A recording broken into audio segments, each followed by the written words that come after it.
Welcome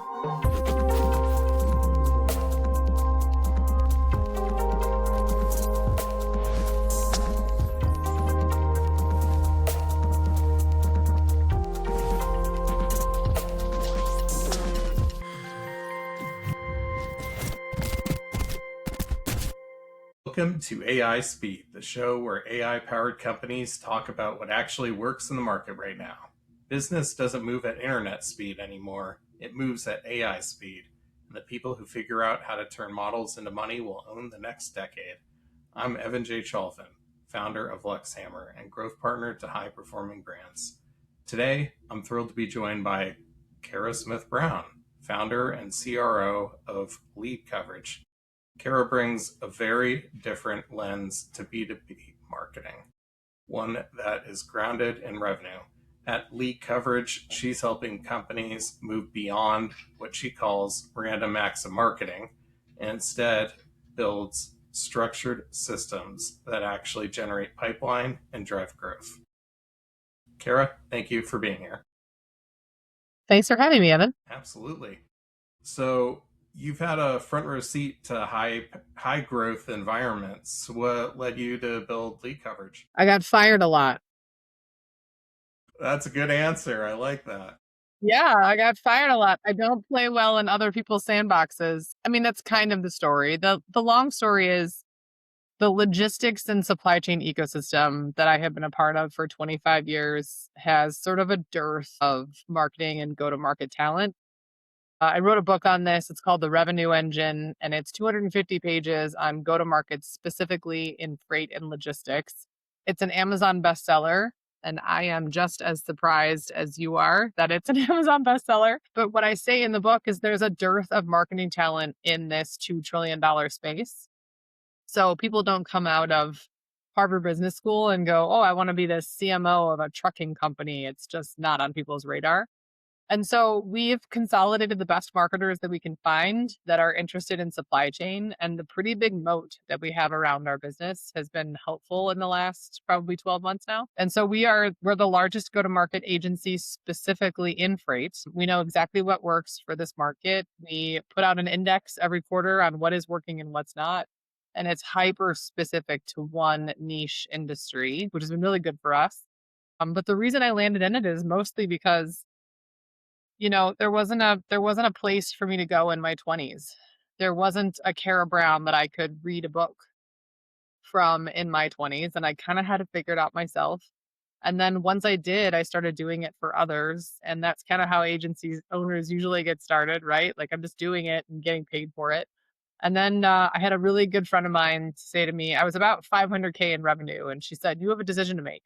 You can either stay an individual contributor and you'll make a lot of money, right? You can make some good cash as an IC, or you can learn how to be a CEO and you can build a company that has commercial and material value." So I chose the latter, and 10 years later, we're almost 40 people, almost 10 million top line, hyper specific to one industry, doing go-to-market and kind of knowing what we're doing in this very one space. Yeah, that's fantastic. So what makes your approach to go-to-market different from traditional B2B marketing? So I'm not sure if it's different, if I'm honest. And I'm not sure that there is a traditional approach at this point, especially with AI being the way it is. I'm not sure that, and if you are executing a traditional approach, you will be usurped very quickly right now with all the tools that everybody has. I do think that what makes us special, our secret sauce, is our access to hyper specific press in a very specific niche. So in the book, we write about a 9-step process. The first step is a methodology, which is share good news, track interest, follow up. We can see a material increase in demand gen effort and efficacy when we use PR as the tip of the spear. So instead of just the 5 reasons to switch out your transportation management software, we're talking about how transportation management software is helping clients manage, or trucking companies manage, the fuel increases that are happening now because of the Strait of Hormuz, right? So staying abreast of the macroeconomic challenges for our clients and our clients' clients, and using that as the tip of the spear content, has allowed us to have a really strong position in this marketplace. The Strait of Hormuz and fuel shipping doesn't really matter for dentists. It's not going to matter in beauty, but it certainly does matter in supply chain and freight. And so we can use that across our whole client base and execute really hyper specific demand gen strategies against the macroeconomic impacts that are happening to all of our clients at one time. Yeah. So, from what you're seeing, what's the core problem companies are dealing with today when it comes to generating pipeline? So I don't think generating pipeline has changed that much. So we have 5 ideal customer profiles that we deal with pretty often: shippers, carriers, forwarders, 3PLs, and brokers. Like, we're kind of like, there's really only 5 ICPs. So we're either selling to shippers, or we're selling to brokers, or we're selling to forwarders, we're selling to warehouse. And the buying committee has definitely gotten bigger. There are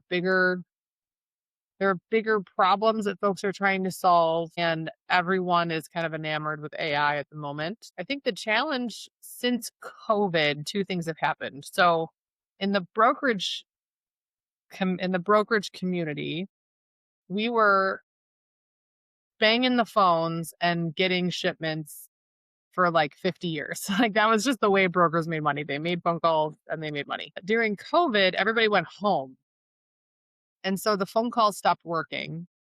But demand went up like crazy. And so our sales reps turn into kind of order takers. And then on the other side of COVID, those order takers were not fast to pick up the phone again. That's a pretty terrible job, right? And so we kind of lost that momentum. So that was an interesting moment for us serving this market. I don't think the shipper buying community has changed all that much, if I'm honest. I think they're less interested in picking up the phone, just like everyone else.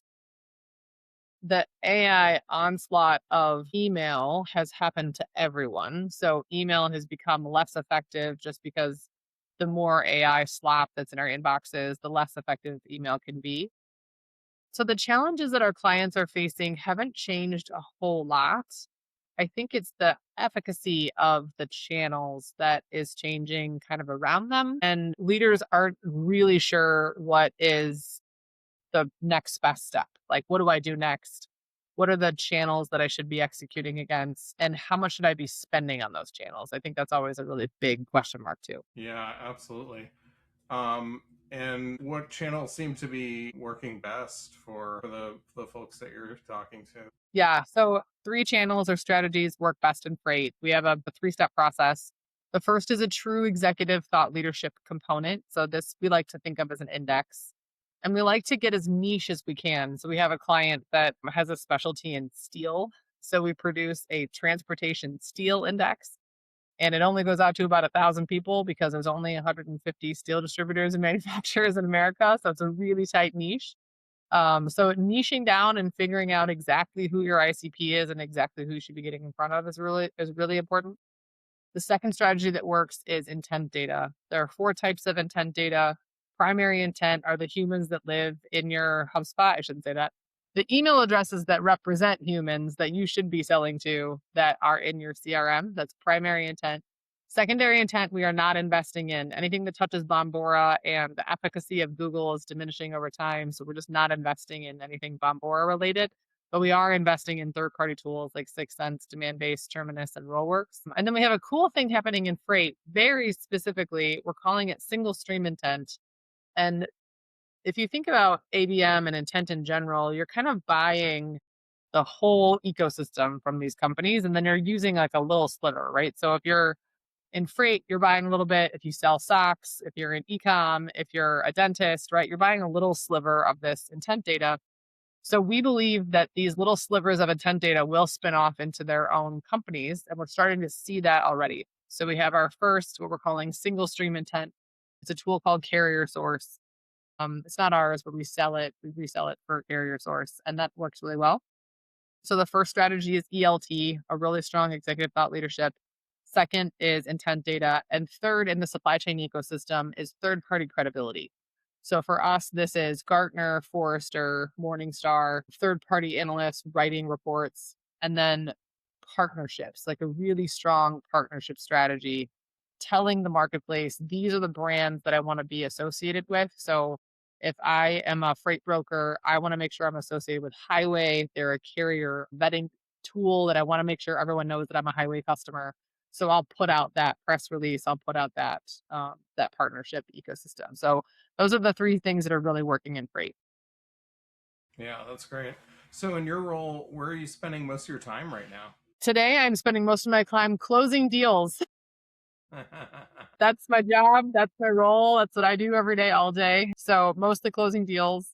And then, 20% ish of my time, I'm spending a lot of time on stage because we wrote this book and I'm pretty great on stage. So spending a lot of time on stage and then spending a lot of time inside the AI engines trying to figure out how we're going to make this work. We've got a bunch of cool stuff happening internally. But our biggest issue right now is that we're an agency and all of our customers, not all of our customers, but most of our customers compete in some way. So we have to be really, really careful about data compartmentalization and structure and compliance and security. So we're running at AI effectively. Our team is using it every single day, putting a macro sort of go to market AI operating system together for our space is on my agenda. It's for sure on my radar, but keeping it secure and keeping customer data secure is one of my biggest just kind of keeping me up at night. How am I going to figure this out? I will figure it out, but how am I going to figure it out? Yeah, absolutely. And so, how do you address that? I don't know yet. If I knew, I would tell you.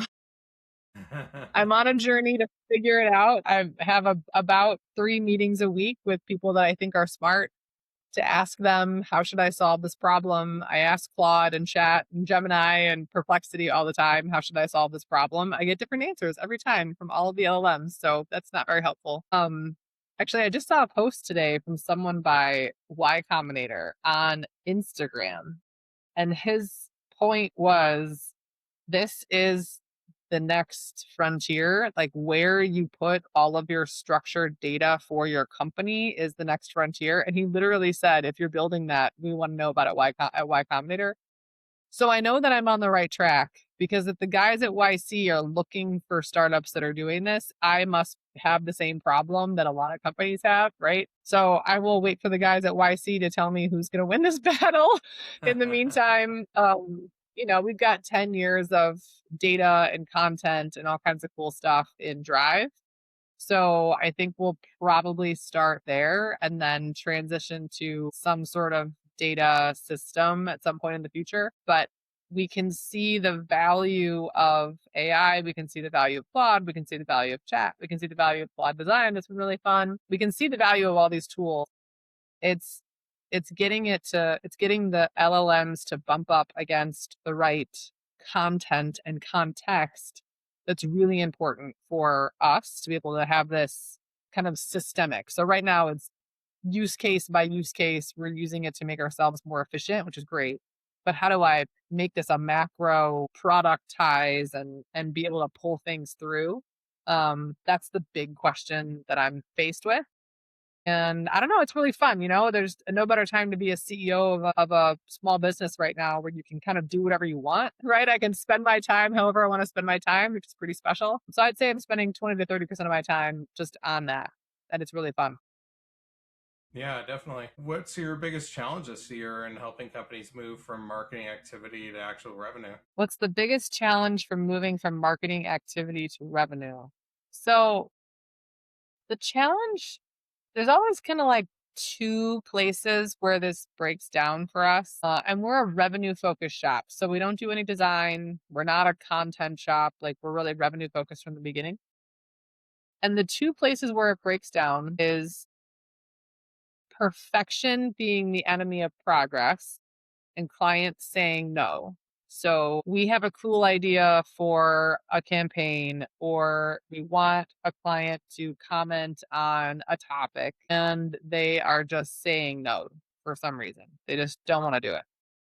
So that's always a challenge for us. Oftentimes, it's the executive who is very particular about the way that their language is used on LinkedIn or the way they sound, etc.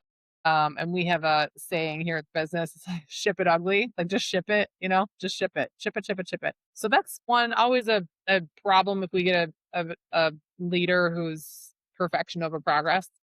The other place that it falls apart for us is this is probably true for everyone, is the marketing to sales handoff. And just the number of ways that can go wrong. The sales team not following up, the marketing team not delivering a fully vetted lead, being misaligned on what a handoff should look like, how it should be delivered. Like there's just so many things that can go wrong between the marketing and sales handoff. So those are probably the two places where we get hung up. Yeah, that makes a lot of sense. Um, and so, how do you, I guess, how do you sort of compete in the space, where everyone is claiming to generate leads? I know you are the number one, and but like, there's so many companies out there, and I'm just curious, how you position yourself, to make sure that people understand, uh, your, you are who you are. Yeah, to be honest, we don't think about competition a lot. I am sure that we have some, but there's like two folks in our space that are specific to supply chain that I can think of as like competitors. Our position is our position, right? We are the largest and the best go to market agency in supply chain and logistics. Like, there is no one bigger or better than us. We have a very specific model. We know what works. We don't do project work. And we kind of have a high expectations for our customers. I'm sort of learning that just this year, actually. We do actually require some effort be put in by our clients. It's not a one-way street, and we're not there is no silver bullet. I think that might be the way to say it. Like, I get hit with the same like lead gen content on LinkedIn and Facebook as my clients do.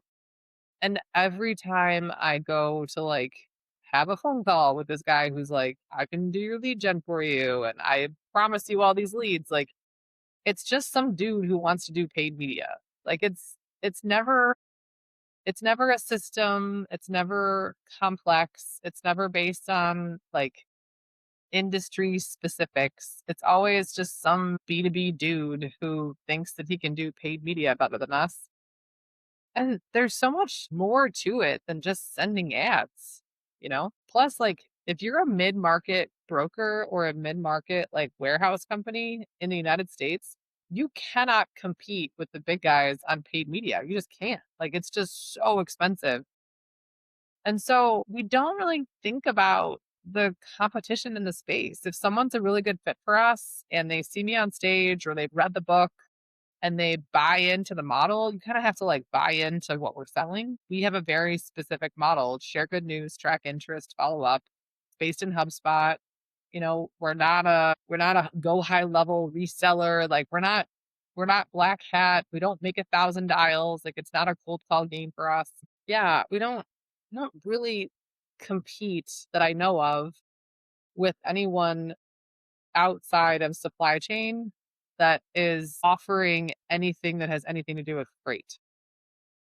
So, what does success look like over the next year for lead coverage? Growth, and efficiency. Those are the big three. So growing the top line, making sure that we have new revenue in the door. We're always up and to the right. It's super fun. I was on stage. I keynoted the International Warehousing and Logistics Association conference a few weeks ago, and we had 52 inbound form fills in 45 minutes. So we are very busy processing all of the inbound leads that we've gotten. So growth is important to us. Retaining our current customers, making sure that our current customers are happy, making sure that we're doing everything we can to drive value for them.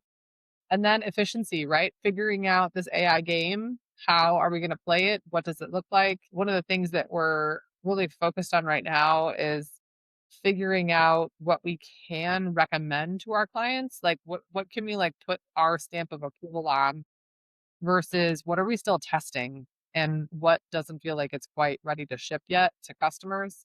And that's a really interesting game right now because the AI tools just change so often. And if we had gone all in on Clay when I first found out about it, 2 years ago, and we had built a full Clay agency model, we would be in a world of hurt right now because Clay changed their pricing model and it would be a huge mess. So, thinking about how we architect the data that we need to execute great LLM and AI work without depending too heavily on one AI or another, right? I think we're all kind of in that ballgame. Absolutely.